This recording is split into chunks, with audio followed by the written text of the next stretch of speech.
अपने बार बार आए और आपका सहयोग भी हमें मिलता है। आप श्री शोएब संत कबीर साहब के 605वें जन्म दिवस के इस उल्लास पर जो आपके एक अजीम, आपके होनहार और एक बहुत ही दीवाने और सिर फिरे और अपने समाज के लिए लड़ने वाले शख्स धर्मपाल बराड़ साहब ने जो चीज़ें आज मुख्यमंत्री से और डॉक्टर करण सिंह से मनवा ली हैं, यकीनी तौर पर आप तमाम लोग और धर्मपाल करण साहब मुबारकबाद की मुस्तहिक हैं। ये आवाज़ें जो मुद्दतों से खामोश हैं, अगर इसी तरह से खामोश रहेंगी तो कोई सुनने वाला नहीं है, कोई पूछने वाला नहीं है। आपको अपने हक, अपने राइट, अपने अधिकार छीनने होंगे, मांगने होंगे, लड़ना होगा। ये बहुत साफ सी बात है, बहुत साफ सी बात है। उस बच्चे को, चाहे वो 2 दिन का हो, चाहे वो 5 साल का हो, उसकी अपनी मां भी दूध नहीं पिलाती जब तक कि बच्चा रोए नहीं, मांगे। आपकी बातों को आज रोकर अपने दिल से जो एहसास उन्होंने प्रकट किए, मुख्यमंत्री से जो मांगा, यकीनी तौर पर एक बहुत बड़ी उपलब्धि है कि उन्होंने रिकॉग्नाइज किया है कि अनुसूचित जनजात जो कि अधिकारों का अच्छा इस्तेमाल कर रहे हैं और आप लोगों को भी जो उसके अधिकार मिलने चाहिए थे, आज यहाँ मुख्यमंत्री ने उसको स्वीकारा है और धर्मपाल जी से कहा है कि वो इसके सिलसिले में इनसे विचार विमर्श करेंगी और क्या वो तरीका अपनाएंगी कि जिससे जो नौकरियां, जो परेशानियां, जो बदहालियां आपकी इस वक्त हैं, वो आपको उनके लिए आप लड़ सके, उनको वो हासिल हो सके। दोस्तों, ये कहना चाहता हूं कि जो ये मुल्क है, ये एक ऐसा मुल्क है जो 5000 साल से दुनिया की रहबरी करता आया है।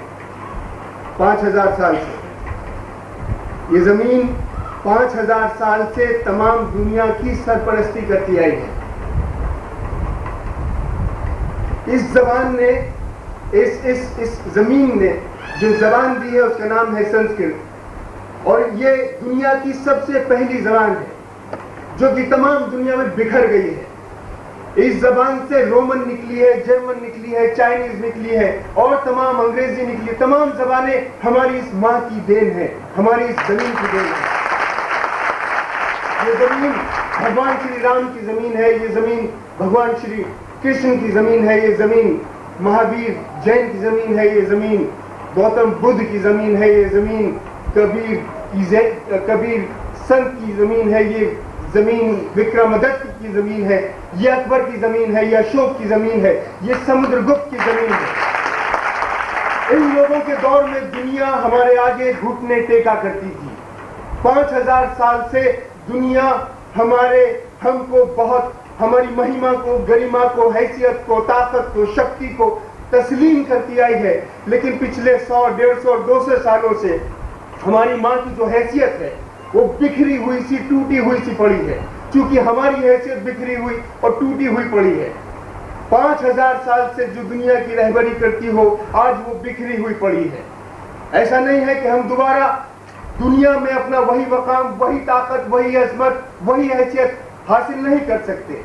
हमारे अंदर वही खून है, हमारे अंदर कबीर का खून है, हमारे अंदर विक्रमादित्य का खून है, हमारे अंदर अशोक का खून है, हमारे अंदर महाराणा प्रताप का खून है, हमारे यहाँ अकबर का खून है। हमारे जिस्म बदल गए हैं, हमारे नैन नक्श बदल गए हैं, हमारी हड्डियां बदल गई हैं, लेकिन लेकिन लेकिन हमारे जिस्मों में वही अजीम, वही शक्तिशाली खून।